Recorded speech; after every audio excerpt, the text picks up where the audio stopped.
والصلاة والسلام على سید المرسلین اما بعد فاعوذ باللہ من الشیطان الرجیم بسم اللہ الرحمن الرحیم۔ اللہ تعالیٰ کے فضل و کرم سے ہمارا یہ درس قرآن جاری و ساری ہے۔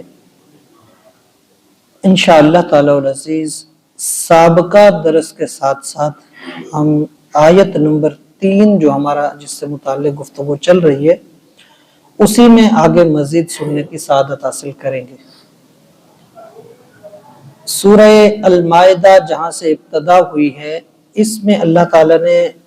جو حلال و حرام جانوروں سے متعلق ہے وہ تذکرہ فرمایا، اسی کے ساتھ ساتھ اللہ تعالیٰ نے پھر مزید کئی چیزیں جو کہ شریعت میں روکی گئی، حرام ہیں، جائز نہیں ہیں، ان کا بھی ساتھ ساتھ تذکرہ کیا۔ تو آیت نمبر 3 میں ہمارا اسی سے متعلق گفتگو تھی۔ فرمایا حرمت علیکم المیتۃ والدم ولحم الخنزیر وما اہل لغیر اللہ بہ، کہ تم پر مردار حرام ہے، خون حرام ہے، خنزیر کا گوشت حرام ہے، غیر اللہ کا نام جس پر لیا جائے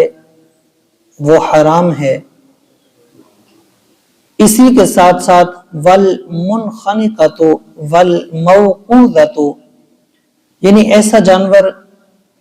جسے گلا گھونٹ کر مارا گیا ہو وہ حرام ہے، ایسا جانور جسے غیر دھاری دار آلے سے مارا گیا ہو، جسے پتھر مار کے لاٹھی مار کے مارا گیا ہو وہ بھی حرام ہے۔ ان سے متعلق ہماری گفتگو جو تفصیلی ہے وہ سابقہ درس میں گزر چکی،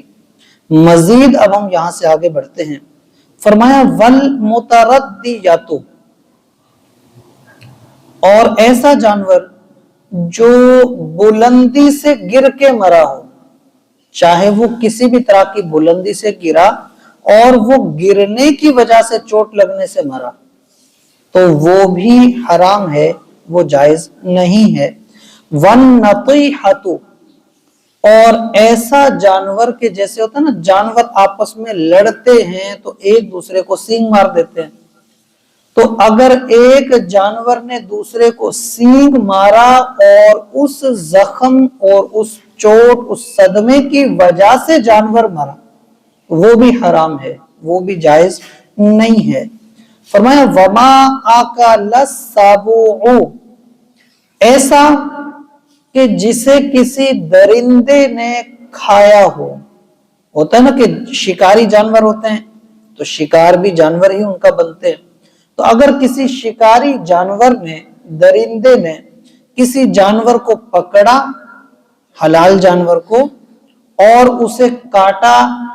یعنی کہ زخم دیا، اسے منہ مارا، اسے زخم لگا اور اس زخم کی وجہ سے وہ جانور مر گیا تو وہ جانور بھی حرام ہے، یعنی کچھ نہ کچھ کھایا۔ اب پورا جانور نہیں کھاتے لیکن ہوتا ہے کہ خون چوس لیا، تھوڑا بہت اس کا گوشت کھایا، لیکن وہ زخم وہ اس جانور کی جانے کا سبب بنتا ہے، تو فرمایا کہ ایسا جانور بھی جائز نہیں ہے۔ الا ما زکیتم، ہاں اگر کسی شکاری جانور نے شکار کسی حلال جانور کو پکڑا، اسے زخمی کر دیا اور اس کے مرنے سے پہلے اب اس نے کچھ نہ کچھ کھایا، نکل گیا ہو، لیکن جو شکار ہے وہ ابھی زخمی ہے،